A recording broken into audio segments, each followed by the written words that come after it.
जय हिंद दोस्तों। आज मैं बात करने जा रहा हूं अटल पेंशन योजना के बारे में। अटल पेंशन योजना को लेकर बहुत सारे लोगों के बहुत सारे सवाल आए हैं कि इसके बारे में थोड़ा बताइए कि अटल पेंशन योजना है क्या, क्या इसको लेना चाहिए, इसके फायदे क्या है, इसके नुकसान क्या है। मैं आज सारी बातों पे चर्चा करूंगा। हालांकि इससे पहले भी मैं इस टॉपिक पर वीडियो पूरा विस्तार से डेडिकेटेड बना चुका हूं, लेकिन आज मैं फिर से आपको बताने जा रहा हूं। उसमें बहुत सारी चीज क्लियर करूंगा। आपको जानकारी के लिए बता दूं, जो अटल पेंशन योजना है ये एक ऐसी योजना है जिससे आपको 60 वर्ष के बाद, जब आपका उम्र 60 वर्ष प्लस होगा, तो फिर आपको किसी का मोहताज रहने की जरूरत नहीं पड़ेगा। आजकल आप देखते होंगे कि लोग जवानी में बहुत अच्छा काम कर रहे होते हैं। ये खासतौर पर आम आदमी के लिए जो मजदूरी करते हैं, कोई शॉप चलाते हैं, दुकान चलाते हैं, कहीं छोटी मोटी प्राइवेट जॉब करते हैं। होता क्या है, उनको कहीं से कोई साधन नहीं रहता है। जिस हिसाब से चलता रहता है वो अपनी ज़िंदगी चलाते रहते हैं, चलाते रहते हैं, चलाते रहते हैं वर्तमान में। लेकिन जब वो रिटायरमेंट लेते हैं 60 वर्ष के बाद, तो कोई ऑप्शन नहीं होता है जहां से उनको कुछ महीने में पैसे मिल सके और उनका आगे की ज़िंदगी चल सके।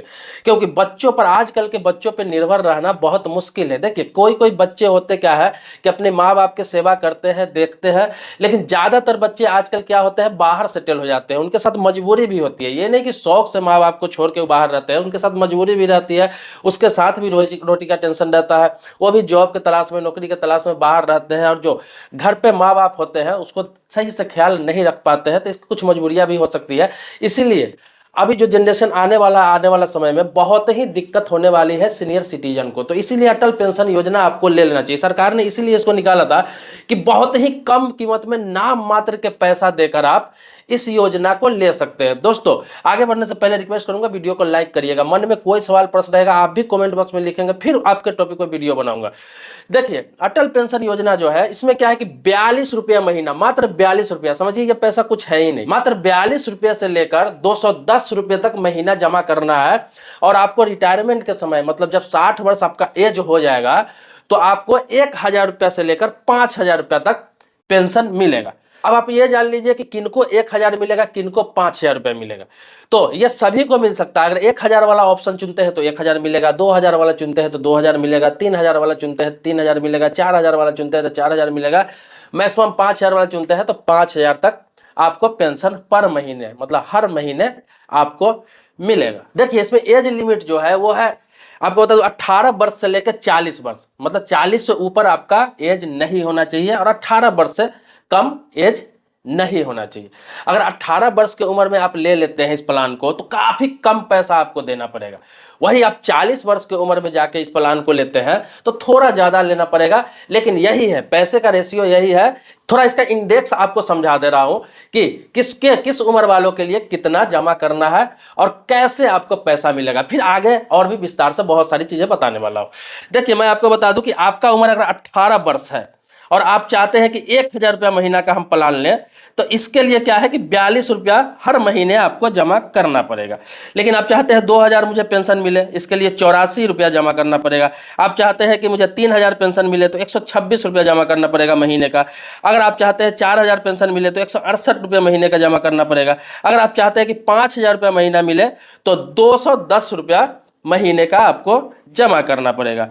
ये 18 साल वालों के लिए। लेकिन 20 साल का आपका उम्र है, 18 से लेकर 20 साल की उम्र है, तो फिर 50 रुपये महीना जमा करना पड़ेगा। 1000 लेने के लिए, 2000 लेने के लिए 100 रुपये, 3000 लेने के लिए 160 रुपये, 4000 लेने के लिए 198 रुपये, 5000 लेने के लिए 248 रुपये।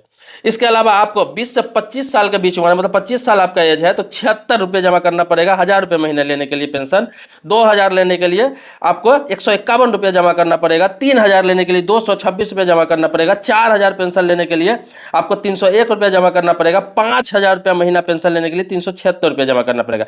लेकिन आपका उम्र 30 वर्ष है, 25 से 30 वर्ष के बीच है, तो आपको 116 रुपया महीना जमा करना पड़ेगा 1000 रुपये पेंशन लेने के लिए। 2000 लेने के लिए 231 रुपया, 3000 लेने के लिए 347 रुपया, 4000 लेने के लिए 462 रुपया और 5000 लेने के लिए 577 रुपया। लेकिन आपका उम्र 30 से 35 के बीच है, 35 साल आपका उम्र है, तो आपको 181 रुपया महीना जमा करना पड़ेगा 1000 पेंशन लेने के लिए। आपको 2000 रुपये लेने के लिए आपको 362 रुपये जमा करना पड़ेगा। 3000 लेने के लिए 543 रुपये जमा करना पड़ेगा। 4000 पेंशन लेने के लिए 722 रुपये जमा करना पड़ेगा और 5000 महीना पेंशन लेने के लिए 902 रुपये जमा करना पड़ेगा। लेकिन आपका उम्र 40 वर्ष हो चुका है, या फिर 39 वर्ष है, 38 वर्ष है, 35 से 40 वर्ष के बीच है, तो आपको 291 रुपया जमा करना पड़ेगा महीने का 1000 रुपया पेंशन लेने के लिए, 2000 पेंशन लेने के लिए 582 रुपया, 3000 पेंशन लेने के लिए 873 रुपया, 4000 पेंशन लेने के लिए 1164 रुपया और 5000 पेंशन लेने के लिए 1454 रुपया पर महीना जमा करना पड़ेगा। तो ये बस यही इंडेक्स है जो मैंने आपको बताया। तो ये इस तरह से आपको पर महीना जमा करना पड़ेगा, जो बिल्कुल नॉर्मल है, आसान है। 40 वर्ष का उम्र है आपको तो ये 20 साल तक आपको जमा करना पड़ेगा। 60 साल का आपका उम्र होगा तो आपका पेंशन स्टार्ट हो जाएगा। लेकिन 18 साल आपका उम्र, 18 साल उम्र है तो समझ लीजिए आपको 42 साल तक जमा करना पड़ेगा। 60 साल की उम्र में पैसा मिलेगा, लेकिन प्रीमियम आपका बहुत कम रहेगा। जो महीना का जो लगना है वो बहुत कम रहेगा, जो मैंने आपको बताया कि बहुत ही कम। नॉर्मली 5000 पेंशन लेने के लिए 210 रुपया ही महीना जमा करना पड़ेगा, अगर आपका उम्र 18 वर्ष है तो आप देख लीजिए जो उम्र है उसी हिसाब से पैसा लगेगा। लेकिन बहुत ही नॉर्मल पैसा है जो आसानी से आप जमा कर सकते हैं, बिल्कुल आसान है। इसमें किसी प्रकार का कोई भी आपको परेशानी नहीं होगा। इतना तो लोग ऐसे ही खर्च कर लेते हैं, पता भी नहीं चलता। सरकार ने इतना बेहतरीन ये प्लान दिया है। अब बहुत सारे लोगों का सवाल ये है कि मैं जमा करता रहूंगा, पैसा जमा करता रहूंगा, लेकिन 60 साल के पहले अगर मृत्यु हो जाए किसी की तो वो पैसा किसको मिलेगा? तो मैं आपको बता दूं, आप खाता खोलते हैं, बैंक में इंश्योरेंस कराते हैं, कुछ भी करते हैं, कहीं भी पैसा इन्वेस्ट करते हैं तो आप जानते हैं कि उसमें नॉमिनी होता है। इसी प्रकार से अटल पेंशन योजना में भी आप जब इस प्लान को लेंगे तो इसमें नॉमिनी आपको देना पड़ेगा। तो नॉमिनी आपकी वाइफ रहेगी, या फिर अगर आपकी वाइफ के नाम से है तो आप नॉमिनी रहेंगे। तो इसमें होता क्या है कि एक नॉमिनी रहता है जो आपको पहले, अगर किसी व्यक्ति का अटल पेंशन योजना है, अगर 60 साल से पहले मृत्यु हो जाती है तो जो भी संचित राशि है, जो भी जमा राशि है वो उसके नॉमिनी को मिल जाएगा विथ इंटरेस्ट, मतलब ब्याज के साथ में। उसके अलावा उसको पेंशन भी मिलता रहेगा। और इसके अलावा आपको बता दूं कि जैसे कि आप 60 वर्ष पूरा कर लेते हैं, पेंशन आपका चालू हो जाता है, पेंशन मिल रहा है, पेंशन मिल रहा है, पेंशन मिल रहा है। लेकिन 65 वर्ष की उम्र में, 70 वर्ष की उम्र में, 75 वर्ष की उम्र में भी मृत्यु हो जाती है इस प्लान को लेने वाला को, फिर भी उसके नॉमिनी को, जो वाइफ है उसकी, उसको पेंशन मिलता रहेगा, उसको भी पेंशन मिलता रहेगा। मतलब आपके बाद आपकी वाइफ को भी पेंशन मिलेगा। ये नहीं कि पेंशन बंद हो जाएगा कि आपके न रहने के बाद उसका आजीविका कैसे चलेगा, उसको भी पेंशन मिलता रहेगा।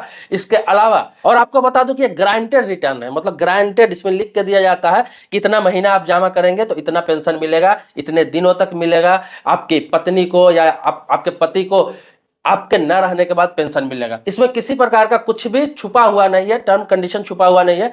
जो भी है सो क्लियर है, क्योंकि भारत सरकार का प्लान है और ये आम जनता के लिए प्लान है, मजदूरों के लिए प्लान है, छोटे शॉपकीपर के लिए प्लान है, जो रोज कमाने खाने वाले हैं उसके लिए प्लान है। अब आपको बता दूं कौन व्यक्ति ले सकता है, कौन व्यक्ति नहीं ले सकता है। तो सारे व्यक्ति ले सकते हैं, सिर्फ वही नहीं ले सकते हैं जिसकी सरकारी नौकरी है, जो सरकारी जॉब करते हैं, जिनको पेंशन मिलेगा वो नहीं ले सकते हैं।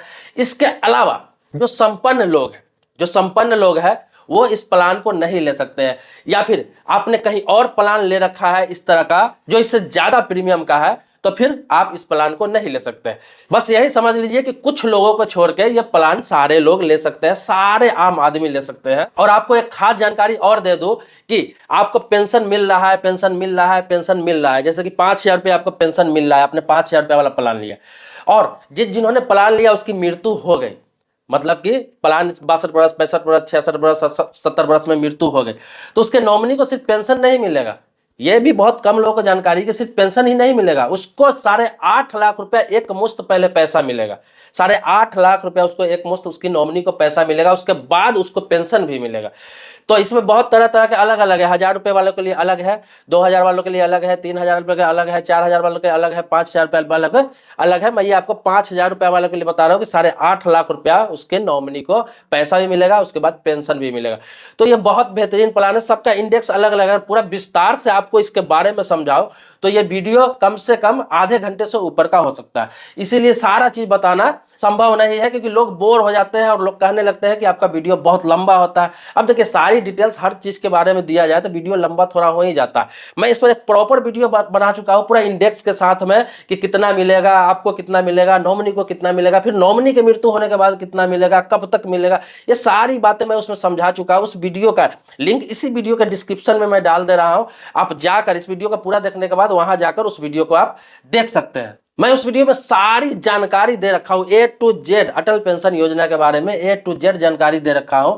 आप जाकर आराम से देख सकते हैं। वहां पर आपको बता दूं कि ये बहुत सारे लोग सवाल कर रहे थे, इसीलिए मैंने बेसिक नॉलेज दे दिया, जो जितना जानकारी आपको होना चाहिए बेसिक नॉलेज आपको दे दिया। अब बताओ कहां जाकर इस प्लान को ले सकते हैं, इस चीज को पहले जान लीजिए, कहां जाकर ले सकते हैं। तो आपके खाता किसी भी बैंक में है, चाहे वो प्राइवेट बैंक में है, सरकारी बैंक में है, SBI में है, बैंक ऑफ बड़ौदा में है, ICICI में, HDFC में, एक्सिस बैंक में, या फिर बैंक ऑफ इंडिया में है, पंजाब नेशनल बैंक में, किसी भी बैंक में आप इस प्लान को ले सकते हैं। हर बैंक इस प्लान को देती है, क्योंकि सरकार की तरफ से ही गाइडलाइन। अगर आपको लगता है कि एकदम आसानी से इस प्लान को ले ले, कोई दिक्कत ना हो, जहां पे और भी सुरक्षित महसूस करें, तो आपको बता दूं, पोस्ट ऑफिस आप जाइए। पोस्ट ऑफिस जो आपके पास होंगे, तो पोस्ट ऑफिस में बहुत सारे लोगों का खाता भी होगा, सेविंग अकाउंट। तो जिनका पोस्ट ऑफिस में सेविंग अकाउंट है, तो वो जाके आसानी से वहां से ले सकते हैं। वहां और भी आसानी से आपको मिल जाएगा, सारा डिटेल्स आपको समझा दी जाएगी।